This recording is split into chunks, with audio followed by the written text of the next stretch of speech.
Hello and welcome back to True Crime Guys podcast.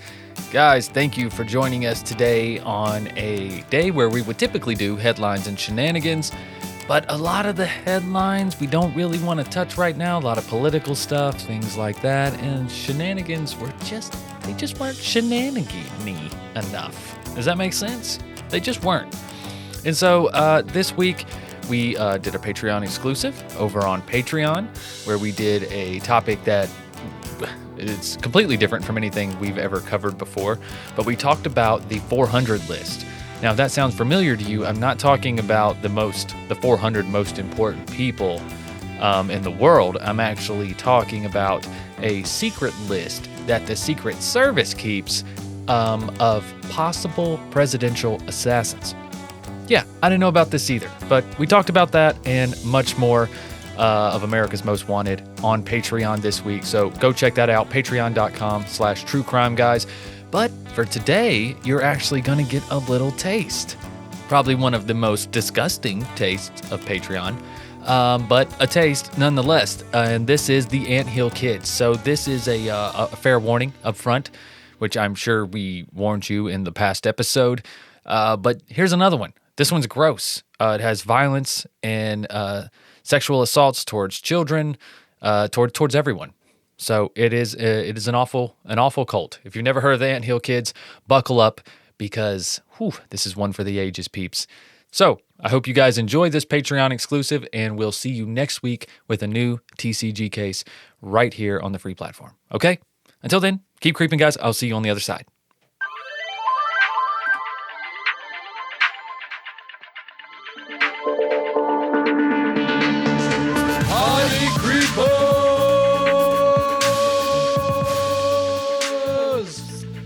Nice. That was nice. I don't think I even got to add reverb to that, but I probably did. I know, right? We need a little tuning fork in here next time. You're right here, I'm right here. We don't even need that. Right we were harmonizing for sure. What's up, guys? Hopefully you guys were harmonizing with us as well, because you are our peeps here on Patreon, and welcome to another Patreon exclusive. Right off the bat, we want to thank you guys for your support. Thank you for supporting TCG Productions and everything we do here, regardless of what tier you're on. Thank you very, very much. You are what allow us to keep doing what we're doing every single week. So thank you.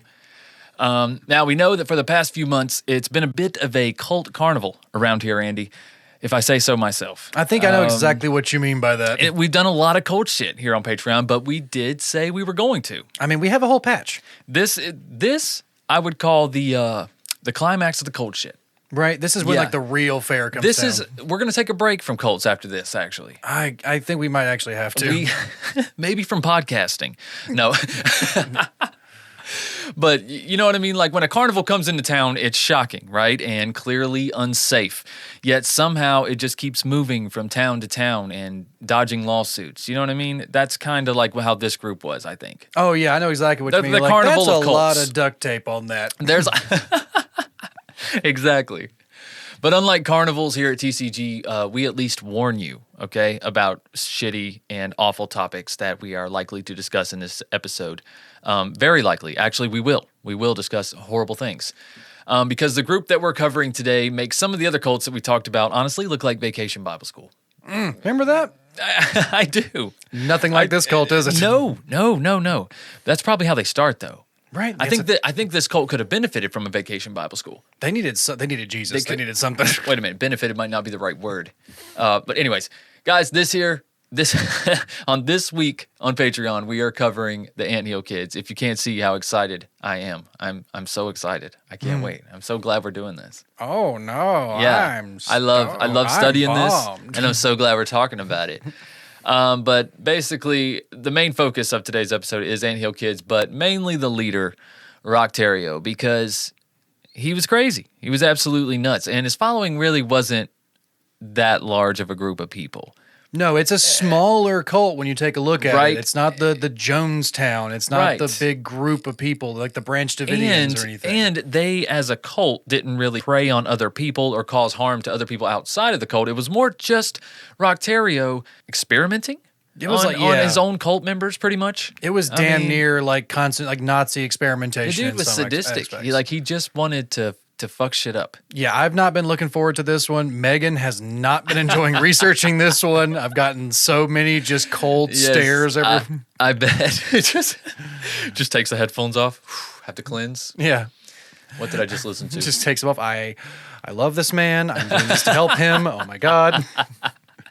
But speaking of Megan, she's been a huge help with our cult episodes here on Patreon, and not to mention how much she's cleaned up Andy as well, I must say. I know, right? Look at this. Yeah, you're looking good, Andy. You're looking damn near presentable today, if I say so myself. Listen, I was once a feral raccoon, and she turned me into a clearly domesticated raccoon. I was about to say, still a raccoon, but not feral. No, my diet is still the same. Right.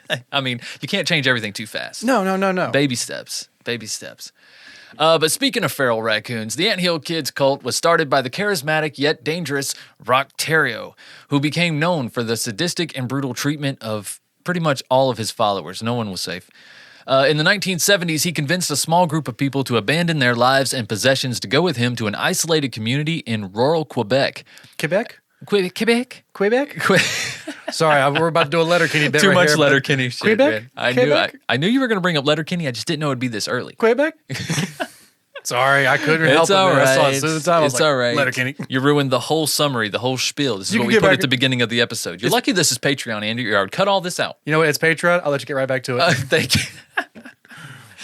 Anyways, after obtaining absolute control over his followers, Teareo dictated every part of the Anthill Kids' existence, including their clothing, their diet, their thoughts.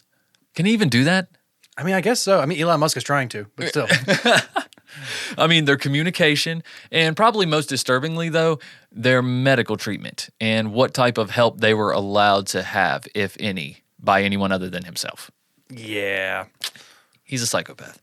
The cruelness of Roch's teachings extended even to the children of the cult.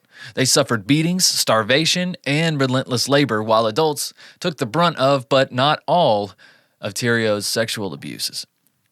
Now, all of this, of course, was necessary for their spiritual growth, right? If you're getting the wrong impression of him this early in the episode, which some people might be. Oh, yeah. This is not just a complete sadist cult. This is not just a torture commune. This is not all for naught. There is spiritual growth to be accounted for. You were all doing this because God is telling Roch to do this to you because Roch talks to God. And you need to grow spiritually. Exactly. You're not trying hard enough, but we'll get you to try hard. That's right. Get over here. We're going to chop your arm off. All right, that's your last warning, guys. Roll that intro, Andy. You're all personal, Jesus. Someone to hear your prayers, someone who cares. You're all personal, Jesus. Someone to hear your prayers, someone who's there. Feeling unknown and you're all alone. Flesh and bone by the telephone. Lift up the receiver, I'll make you a believer. Take second best, put me to the test. Things on your chest you need to confess. I will deliver, you know I'm a forgiver.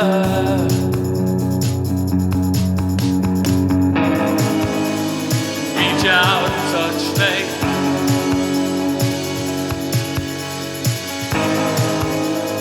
Reach out and touch faith.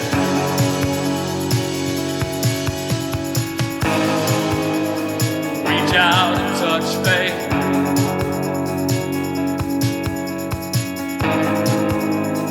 Reach out and touch faith.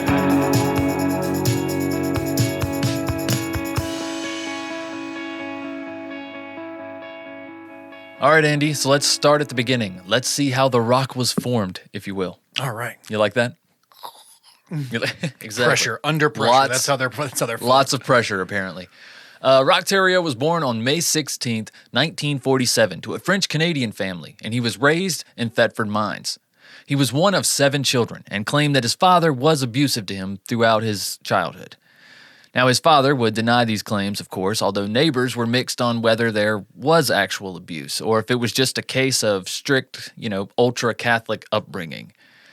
Roch dropped out of school at 13 years old and developed an obsession with the apocalypse and the Old Testament, especially the parts about masculine authority. And there's quite a bit of those in the Bible, Andy, if I remember correctly. There's a verse or two. There is a verse or two. But in his teenage years, he began to display signs of aggression. Who doesn't, though? I mean, including violent outbursts at friends and family members. It was also around this time when he developed a bad drinking habit, which would only get worse as he aged. Yeah, when you start, that's the anger as a teenager, kind of normal. Yeah, the But when you outburst start even. having a drinking habit as a teenager with violent outbursts, Okay. there might be some signs of other things. Maybe he started a little early. But in 1967, Roch started his first family with wife Francine Grenier, and they had 2 boys who were briefly in the picture. And by them, I mean all 3 of them were briefly in the picture. She, unsurprisingly in hindsight, of course, requested a divorce was it 3 years later in 1974? No, it was about 7 years later. 7 years later, yeah. So 7 years later in 1974, she filed for divorce. It was finalized in 1977, and she was finally free of the Roch, Andy.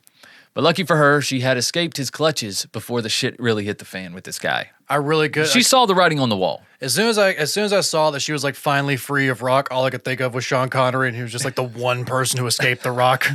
But yeah, this is like the one time, and the almost like the one good story or one good spot in this whole story where like his first wife and her 2 kids, just like nope the fuck out of there. They actually amazingly get out before anything really starts to get violent. Right. So this is the feel-good beginning part of the horror movie. Yeah, is what you're saying. this is like the villain origin story to an extent.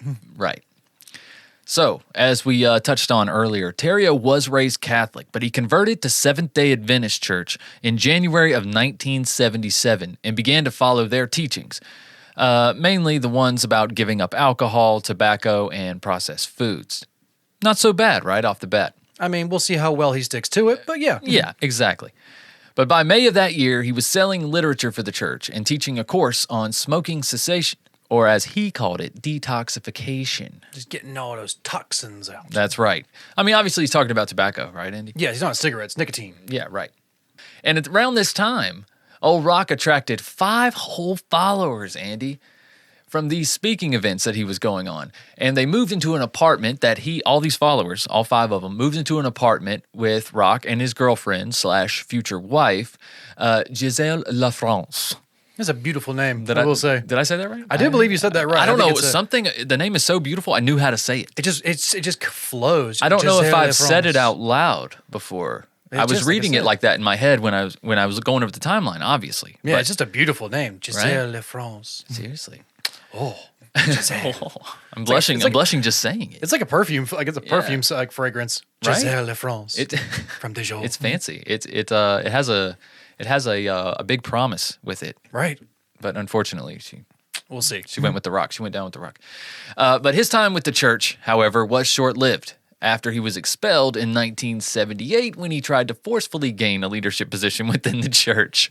Yeah, How do you can't- forcefully try to gain what are you like holding people at gunpoint, making them vote? I think you're trying Like, to what like is bribe this? people in like a leadership You're vote. just and you're glaring trying at to, like, people while they're taking the vote. strong-arm. Everyone in favor? You just fucking Need to elect a new deacon. You just got someone by the balls under the table. Who you voting for? Who you voting for? Exactly. You can't loan shark your way into a deacon position. Okay, yeah. I guess Can't break not. a few knees. I guess not. They did not take kindly to that. No, they did They not. kicked his ass out. But after Roch was expelled from the church in 1978, he had already managed to secure a few loyal followers, right? These would be the kind of the groundwork for this cult right here. That's right. He still has the 5 that live with him, right? I mean, right, They're yeah. still around. They must believe in him. He must have had some pitch.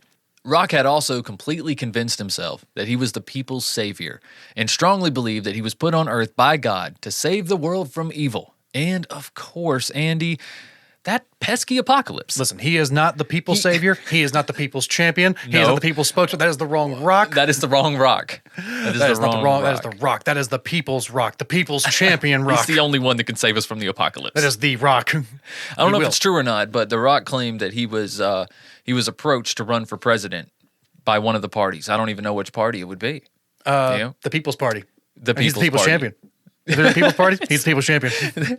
He had to turn it down because both parties wanted to join together. It's And the then- People's Party. Right, and then you can't play the people against each other, so they had to kick him out. I don't know. I just think I don't know if The Rock should run for president, but I do think The Rock should be allowed to debate for president. He's I not think that running would for be pretty president. fun. I think he's too smart to run for president. No, I'm just saying. I don't think he should run for president, but I'd love to see him up there on the debate stage. Just in Me the middle too. of the debate. What's your opinion? I don't care what your opinion is, jabroni. Just putting the sunglasses on, giving the eyebrow over to the side. Just fucking rock bottoming people. He comes out to his own music. Everybody else comes out to the national anthem or some like Stands in both trumpets and corners stuff. of the stage. He's got fucking Titantron and lights. Yeah, just he doesn't get to run for president, but I want to see him at every debate. Right, exactly. No, Roch Theriault, on the other hand, just had a chosen one complex. Yeah, a little different. A little different.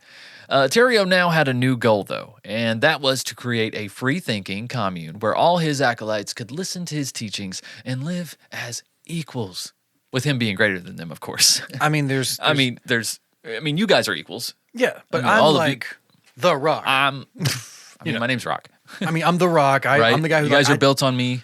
I talk to God, you talk to me. You know, I'm kind of like one. It's like a middle management. You know, Right. I'm one of the people, but I'm like just a middle management. Well, he wanted to be everything to these people, honestly. He forced his followers to abandon their homes, their families, by convincing them that the entirety of the world, including their loved ones, were corrupt. Everyone's in on it. Right.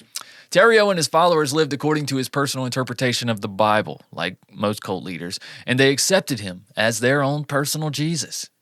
And by 1978, his followers had begun to address him as Moise, or Moses, but more popular, I would say. I think that's the more Moses, more common interpretation. Moses. Yeah. And the followers wore homemade tunics, without undergarments, of course, to show their conformity to the community. This is kind of like some Yellow Deli kind of shit. Yeah, right to an here. extent. They're all They wearing also the changed their tunics names too, like the Yellow Deli.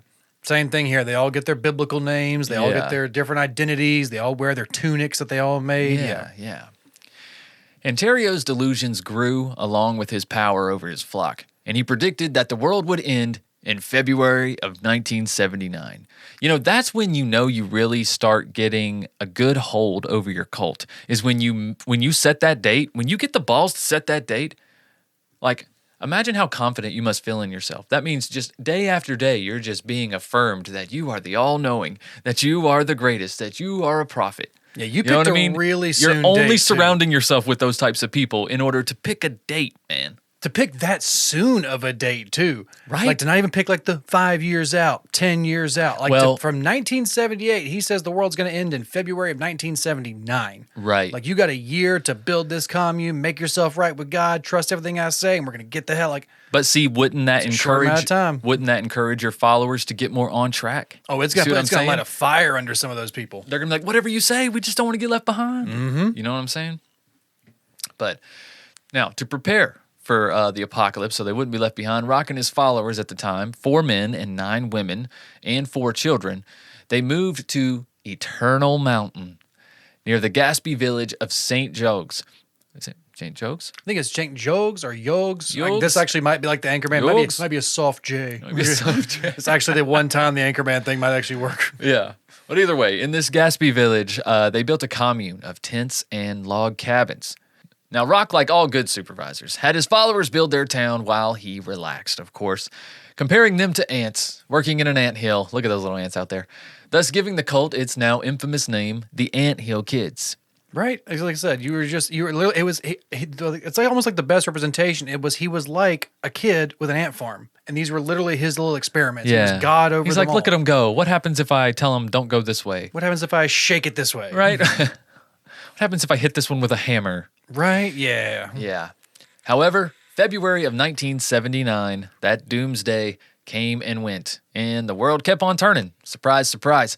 According to Roch, the world didn't end because of the differences between man's time and God's time, Andy. It's a common misconception. I mean, you go all the way back to like the monkey trial, the scarlet monkey trial. It's like, oh, it was a God day. It was, what's a 24-hour? Oh, it was a God day. Right. God's time's different. He's on his own. He's on his own time. What is time? He's like a time lord. It's all timey-wimey, wibbly-wobbly. His time. Time doesn't even exist to God. We created that. Yeah, he did have a whole thing about the Junio calendar and the Roman calendar or the Judeo calendar versus he was just like, listen, I made a mistake, okay, but it's gonna be soon, okay. I will call back. I will talk to God, okay. We'll clear this up. That's right. And Roch had a new plan to clear up everything. He would just simply marry all the females and impregnate them. There you go. Now you have more people to lord over, and everybody forgets that they wanted the world to end, like a couple days ago. Yeah, now we just got to build these Now numbers it's like, up. oh, wait, we don't want the world to end. We're not done building our numbers. Let's build our family up some more. Exactly. Now we need to have more of our flock to go on with us to the next life. Exactly. So over the next few years, Roch Theriault fathered 20 children by 9 different women. And by the 1980s, he had nearly 40 members under his control. It's like just like that. When you can't recruit them, you make them. It's like Nick Cannon. Is that what he's doing? I mean, that was my first pop culture reference of the night, so yeah. There you go. But sometime during all this, Roch came to the conclusion that he couldn't be expected to follow all of the Seventh-day Adventist ideals all the time, right? I mean, who could? They're ridiculous. And thus, he made an exception for himself alone, of course, that he could eat meat and drink alcohol. And due to the alcohol, his punishments started becoming more and more brutal. Yeah, if you start seeing this man compared to his followers towards the later end, you can see his diet's a little different than theirs is. Yeah, I can imagine. So let's see what the anthill was eating, shall we? Roch considered himself to be a self-taught surgeon, okay? The group's leading medical expert. And in 1981, he sliced open the penis of a 2-year-old Samuel Gilgier after the young boy had difficulty urinating. When Samuel wouldn't stop crying after the so-called surgery, Teareo ordered one of his followers, Guy Veer, to beat the young Samuel, who later died from his injuries. To hide the evidence, the group then set the young boy's body on fire. Now, apparently that cremation didn't work. They didn't have like a real crematorium, so they just kind of tried to bury this charred corpse on the property. So yeah, even their original hiding of the body wasn't a real plan. Yeah, and it becomes even sadder when you know a little bit more about this guy, Guy Veer. He had joined the commune in November of 1980 and was deemed a quote-unquote simpleton. As punishment for the death of Samuel, Teareo castrated Veer and ordered his followers to say that Veer had been trampled by a horse. But after the death of Veer, however, it helped shed some light on what was happening at the commune, and the truth started to come out. Police raided the commune, and they eventually discovered the charred body of young Samuel. Roch Theriault and 8 others were arrested and charged with criminal negligence causing bodily harm. The rest of the group was served an eviction notice by a judge, and forest rangers ensured that they left the area. Unfortunately, with only the testimony of Guy Veer, who confessed that he was the one to kill Samuel, the ones truly guilty were all released. Not liking the attention and publicity the recent run-in with the police had attracted, in 1984 the group relocated from Quebec to a new site near Brunt River, a hamlet in central Ontario. Yeah, it was a weird little time, too. Like, during the time, they had to hold Roch and some of his followers in prison while they did this investigation because they couldn't prove that Roch had done it. So, like, they knew that Veer had killed him. But since Veer was, considered a simpleton for the group, they had to just, like, hold them until they could really press any real charges. Right. In that time, the cult just kind of like moved in next door to the prison, would go see Roch every day. And then he gets let out, and immediately they all just dip out of town. Like, it's like the day he gets released in prison, the entire group is ready to go on a bus out. They were just waiting. Yeah, they were waiting. They went to talk to him every time at visiting hours. They went to go listen to him speak. Yeah. So, yeah. And they were excited about this new place at Brunt River. And once they got there, they actually started supporting themselves a lot like, kind of like the Yellow Deli by making like maple syrup, preserves, bread, having fish fries. All kinds of stuff, man. They was helping the community. Yeah, they were kind of selling selling a bunch of homemade goods, making like little marketplace stops and stuff. But they're also trying to be really under the radar at this time too. Yeah, they're not exactly trying to recruit too much. They're not exactly like the Yellow Deli. It's like, here, come join us. And they got nearly 40 members now. Yeah, Roch's trying to grow his own cult. He's not trying to recruit that many new members at this point. Right. And at first, the commune seemed to blend in with the community. But as Roch began drinking more heavily, he became more violent. Some of the more tame things that began to occur include Roch taking 2 or more wives to bed at once and having contests to see who could have the most orgasms, or when a 6-year-old girl later reported that she and her mother would take turns masturbating the drunken cult leader himself. Yeah, like we said earlier, no one was safe from Roch once he started getting too under the influence. No. He wouldn't even let his followers speak to each other without him being there or having his permission. And he started to host gladiator tournaments. Now, during these tournaments, Roch would force his followers into a dirt ring and have them brutally fight each other for his enjoyment, all while telling them that their punishment was for whatever tiny infraction that he saw as wrong that day. Oh, yeah, this was like a spur of the moment. This was not like a planned gladiator fight. It wasn't like, oh, you're on the deck for Thursday. No, you guys he's got a bored. Friday fight. This was, oh, he saw you drop something over there. He saw you blink too many times. You two in the ring now. Fight until I say stop. Hey, man, don't be blinking too many times in my cult. I'm just saying, telling you, don't that's what come in these here fights blinking, became. dude. They were just a spur of the moment punishment. Everyone watch your, like, circle up, watch this. Yeah, it was not pretty. It was not. It was not. And as his alcoholism progressed, Roch became increasingly paranoid that his followers were thinking of defecting. It could be that you're being an asshole. Could be that. Maybe it's you, Roch. But you know what he thought he had to do, Andy? He thought he needed to double down. So he started escalating his punishments with belts, then to hammers, and eventually the flat side of an axe. Eventually, the other side of an axe. Right. We'll get to that event like soon. Yeah. If Teareo thought that a follower was thinking of leaving the commune, he would suspend them from the ceiling and pluck their hairs out one by one before defecating on them. He even went so far as to have some followers prove their loyalty by breaking their own legs with a sledgehammer. He ordered followers to sit on lit stoves, shoot each other in the shoulders, smear feces on one another, and cut off each other's toes. And sadly, as time went on, even the children of the commune were subjected to violence and sexual abuse from Roch. And these were all tests of their loyalty towards the later parts of it. Like I said, he was so paranoid. He Right. thought that this person might leave, that you were thinking about leaving, that you were going to go tell the police. So he starts making them basically torture each other to test Yeah. their loyalty to him. So yeah, it becomes a disgusting circle of violence in this cult. Absolutely. And even the children, they would be stripped naked, whipped, and if one allegedly misbehaved, Roch would suspend them from a tree with nails and a rope and force the other children to throw rocks at them. Literally modern-day stonings. Yeah, almost like a crucifixion to an extent too. Yeah. Nailing them to a tree and hanging them up there. Yeah, man. Hey creepers, you know when you're listening to a song on the radio and you get the profound feeling that that song playing was written about you? Now imagine having the power to gift that same feeling to someone you love with an original song from Songfinch that was actually written just for them. Songfinch lets you create an original, radio quality song inspired by your own life and the people you love. It's completely unique, personal, and lasts forever. Songfinch walks you through a simple process to create your original song. Just tell them who the song is for, what style of song you want, and then share some personal details about your relationship.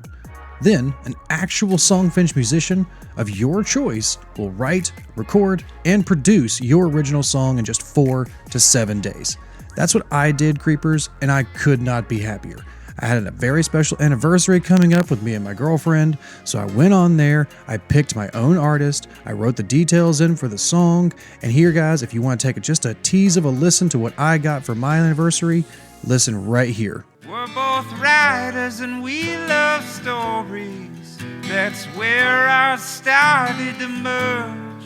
And ever since you domesticated me, I know that we've both grown. Now I can't imagine life without you. I love you more than you could. So, if that right there sounded like something you might want to give someone you care about for a special holiday, give Songfinch a try. Whether your song is for Mother's Day, Father's Day, an upcoming graduation or wedding, or just to show a loved one how much you care, start your song now to lock in a top Songfinch artist. And for a limited time, Songfinch is letting our listeners upload their song to Spotify for free. So you and the lucky person you gift it to can listen to it anywhere, anytime. So go to songfinch.com/creeper and start your song today. After you purchase, you'll be prompted to go to Spotify and add Spotify streaming for your original song for free. A $50 value for free, creepers. And again, that URL is songfinch.com/creeper. Don't forget to share your song with us too at songfinch.com/creeper. Get your song today, guys. You will not regret it. After one follower, Maurice Grenier, talked about leaving the Anthill Kids, her toe was hacked off with an axe. Another follower, Gabrielle Lavallee, who we'll discuss a great deal later in the story, suffered a welding torch burns to her genitals. She had a hypodermic needle break off in her back, a finger amputated with wire cutters, parts of her breast cut off, and her head smashed in with a blunt side of an axe. Yeah, Gabriella is one of the most horrifying stories of this entire case, and we'll come back to her in a little bit, but yeah, it is, God save this woman. Yes. Since the commune was a registered church, authorities were unable to investigate the accounts of adults that were getting abused. Yeah, when you're adults living on a commune, that's your choice. That's your choice. You can go there and do whatever you want. They think you can just leave whenever you want, but these people are completely detached from everyone in their lives. They have to be in this cult. So let's get into some more legal troubles for Roch, because obviously you can't live a life like this and not have a few more run-ins with the law, right? During a blizzard in 1985, Gabrielle Lavallee, who we just talked about, put her newborn baby, Eleazar, outside, allegedly to escape from one of Roch's violent outbursts. But the baby died as a result of exposure and being left outside in the snow during Roch's drunken rampage. Later, another child was able to escape the compound and alert authorities of the abuse. This testimony, plus the death of the baby, led to an investigation. And in 1987, all of the children were removed from the commune and placed into foster homes.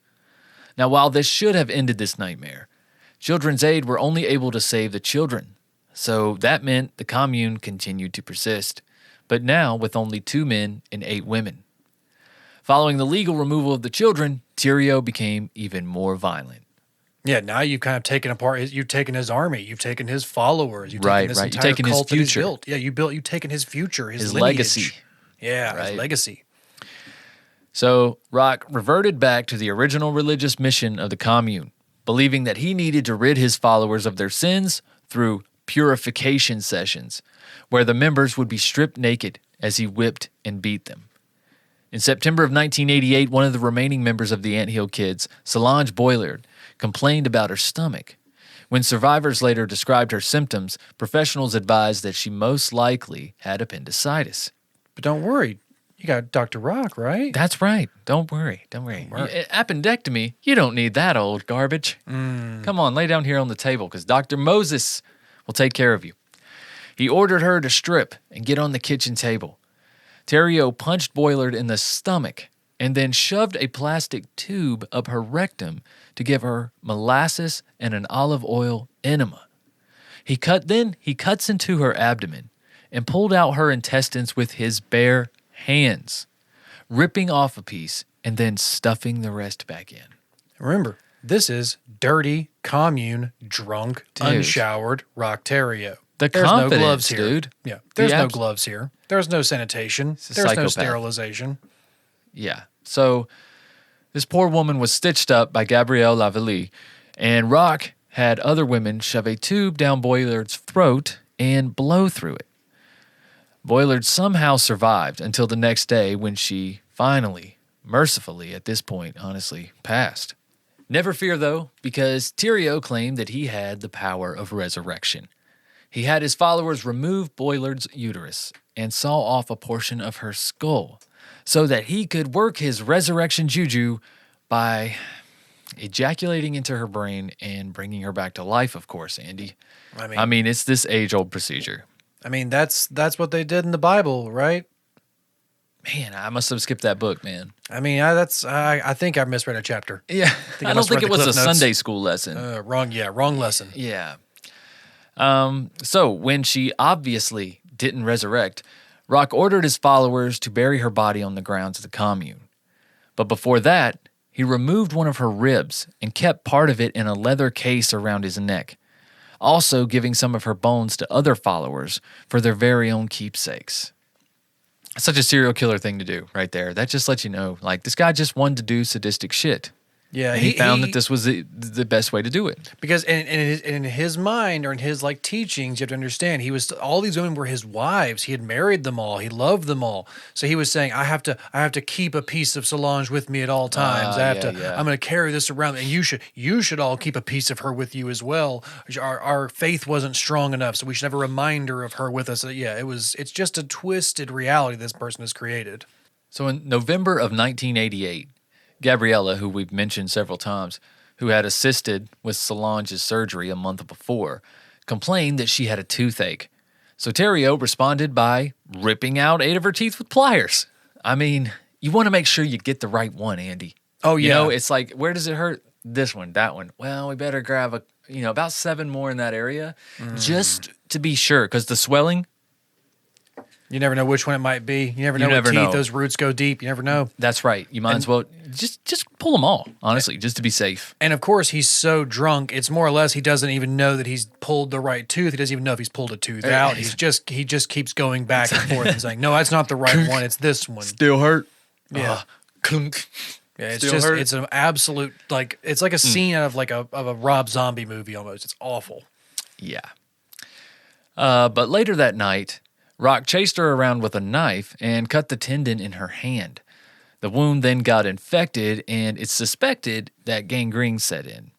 So she left after this, but agreed to come back if Teareo promised to quit drinking. Okay, he's got a promise, Andy. Pinky swear. Spoiler alert, he did not. Broken pinky swear. Yeah. He didn't pinky swear, I mean. But he he didn't stop drinking either. He had his fingers crossed. Damn it. Yeah. And in July of 1989, a drunk Teareo stabbed the same hand against the kitchen table after she complained she was experiencing some stiffness in it.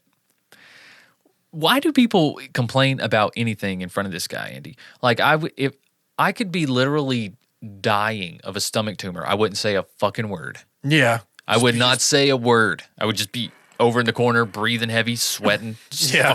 I'm fine. I am fine. Yeah, I could just at the scene from Bridesmaids with Kristen Wiig just sweating with food poisoning. Like, I'm actually hungry.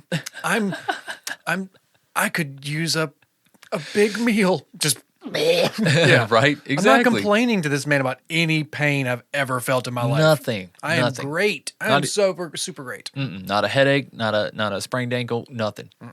Because this tiny little bit of stiffness to him needs to be gone. He needed to amputate Lavallee's arm with her hand still pinned to the table. He told her to remain still. He then used a meat cleaver and a carpet knife to hack her arm off. She stayed in agony on the kitchen floor until the stump was stitched up the following morning. A few days later, Roch decided that the stitches, they just weren't doing enough. So he removed them and used a piece of an old drive shaft, which he heated with a blowtorch to cauterize the wound. Jesus, this guy. And finally, on the 16th of August, Lavallee managed to escape, though. She hitchhiked to a hospital north of Toronto, and the truth of the commune was finally exposed. Yeah, like I said, it seemed like a scene from a Rob Zombie movie. He literally hacks her arm off with a meat cleaver, basically just leaves her on the floor in the cabin that night while he passes out. Right. She basically passes out from blood loss, but doesn't miraculously bleed out. I think she had somehow managed to tourniquet a bit. Right. And then he wakes up. He's like, "Oh yeah, we should stitch that up." Right. Like it's so afterthought. Like he woke up the next day. He's like, "Oh, what happened to you?" Oh, he passed out drunk, Andy. I mean, let's be real about it. Yeah, he wakes up the next morning like it's an afterthought of like, "Oh, why are you? Oh yeah, I need to stitch that up." Yep. But yeah, then obviously your drunken stitches back in these woods don't work. It's so awful. It is. But his time is coming, man. The police were hot on his trail now, but Roch escaped in a 1980 Dodge van, and Canadian law enforcement launched a manhunt for the next 2 months. Roch Theriault was eventually caught and arrested. I don't think he was very well capable of sticking out or blending into society and kind of disappearing. No, he I don't couldn't think keep so. quiet too long. No. And in 1989, Teareo pled guilty to 3 counts of aggravated assault and 1 count of unlawfully causing bodily harm for his abuse against Lavallee. He received 12 years in prison. However, another member of the cult led authorities to the body of Boilard in 1990. Teareo would then plead guilty to second-degree murder and was sentenced to life in prison without the possibility of parole until 2000. And all the remaining children of the cult were sent to foster homes. Even after being captured, Roch Theriault fathered 4 more children with remaining female followers from the Anthill Kids during conjugal visits to prison. These babies were immediately sent to foster families upon birth, though. Yeah, that's the ones he's talking about, the remaining children. They'd already taken all of his previous children away, and he still tried to father more children from prison, and they immediately were just like, no, they're going right to foster parents. Like, these are not, Those children would be like our age. To an extent, yeah. They would be born in 1990. the early 90s, late 80s. Mm-hmm. Yeah. In 2000, Teareo was transferred to Dorchester Penitentiary, a medium security prison in Dorchester, New Brunswick.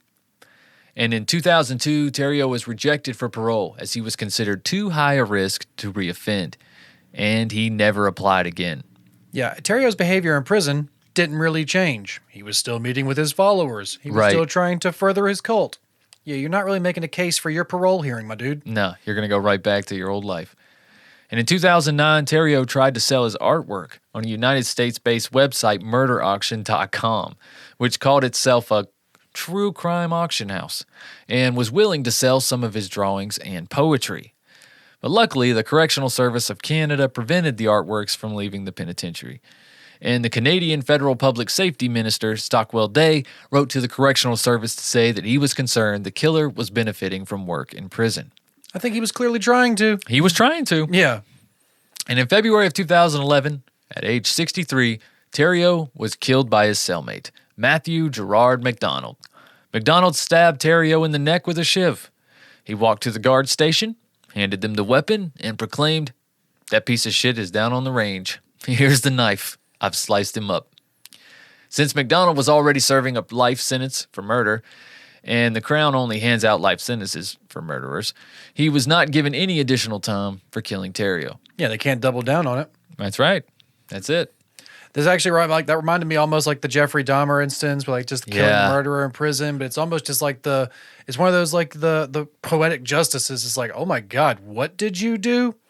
Yep. Oh, but that guy's my cellmate. Oh, he did what? Okay. I'm gonna borrow your shiv. I think I left mine in my other. Can I borrow your shiv? My other I'm gonna coveralls. be right back. I gotta get a new cellmate. Yeah, this guy's not gonna cut it. But we have some quotes from some of his followers and I guess other people who have investigated the cult and whatnot. Here's Survivors, basically. at this Survivors, yeah. Here's a quote from Francine Laflamme. She was a former cult member. She says, quote, "People try to make Roch sound like a monster, like a butcher, but he is not that. Most of the time, he was not drinking and performing his operations. He was a marvelous man who was full of passion, intelligence, and originality. He loved to laugh and dance," end quote.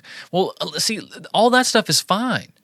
But when you do something as awful as what he did over and over again, all those things are completely erased. Just the fact that like most of the time he wasn't drinking and performing operations. Erased. Most of the time, Andy. None of the time should this man have been performing operations. None of the because times. this man, spoiler alert, was never a doctor. Right? So this was not even like a YouTube doctor. This was not somebody who watched a video and did. This was the 1980s. Yeah. He was just winging it. He watched an early episode of General Hospital once or twice, and that was his whole base of knowledge. If that, dude. If that. He watched some damn horror movies. But you can also see like the Stockholm Syndrome in these quotes. You can see the Right, fact that right. why his cult members still followed him for so long. He had really brainwashed them to thinking that he was not a monster. Right, right. Here's another quote from an officer from the Children's Aid Society. He says, "When we first went there, we were quite impressed by the workmanship."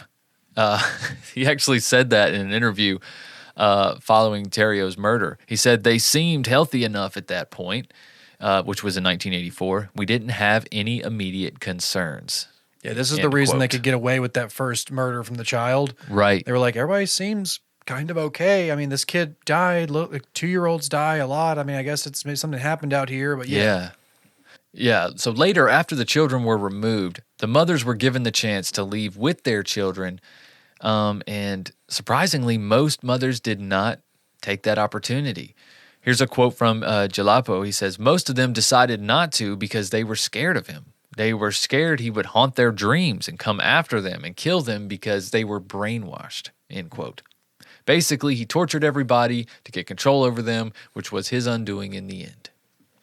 Looking back, knowing what he does now, he said that there are things he wishes he had done differently, like trying to interview the children in school more, outside of the watchful gaze of Teareo. Quote, a lot of the information came out afterward. We didn't know what we were dealing with at the time. And we also have some stories from survivors. Andy, do you want to share a couple of these? Yeah, this is, remember we talked about Gabrielle Lavallee? Yes. We have a few things from her. There were purification periods. When completely naked, Moses would tear us to pieces until we would find the inspiration we needed to write about our wrongdoings in the Journal de Infantes de Israel, our community newsletter. Following these sessions, we would lay all over the house, so wounded that once I had to fill a 5-gallon pail 5 times with water to wash away the puddles of blood on the floor.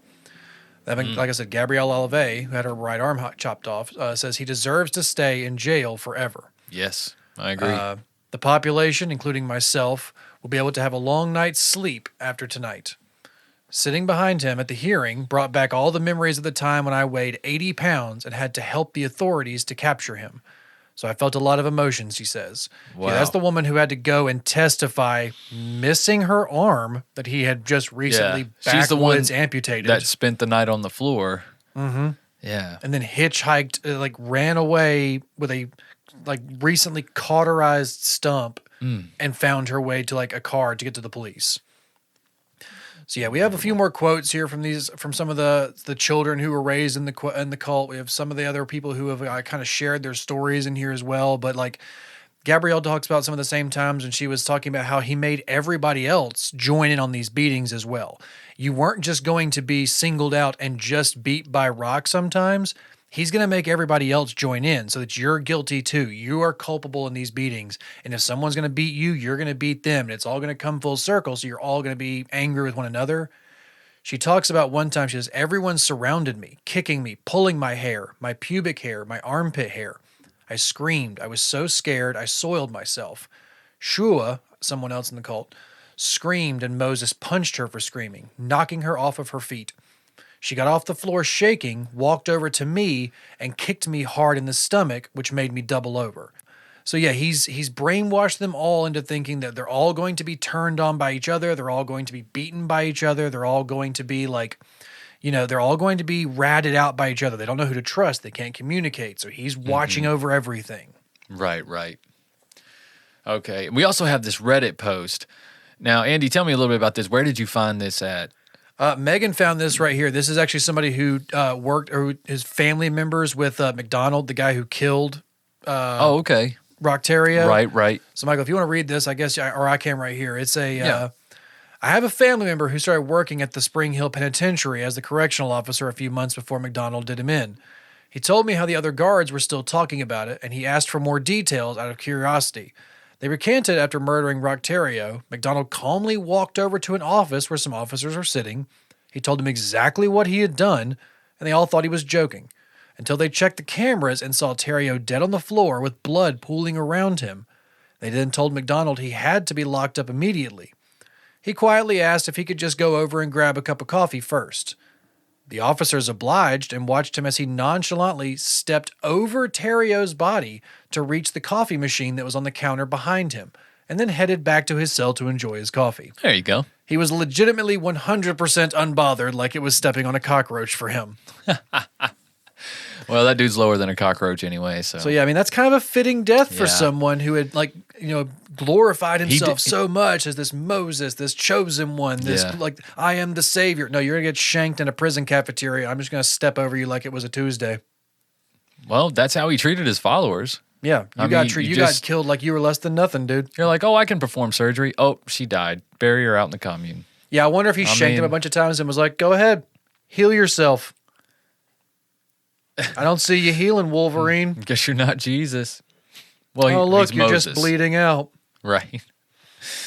Oh, well. A fitting end, a fitting violent end for such a violent person. You know, it's kind of refreshing. You mentioned Jeffrey Dahmer. You know, he got killed shortly after going to prison by a guy who he was just cleaning with, and people said the same thing. But although I think Dahmer wanted to die, I can He see didn't fight- Dahmer yeah, he didn't really not fight putting back up to a an fight extent. at all. Which I hope. See, Roch Theriault, he wanted to get out of prison. He still wanted to get out of prison at that time. So he wanted to live. He didn't want to die. Whereas Dahmer was like, I just want to die. He's like, there's I something can't wrong make with it me. here. Yeah. Yeah, there's something wrong with me. Yeah.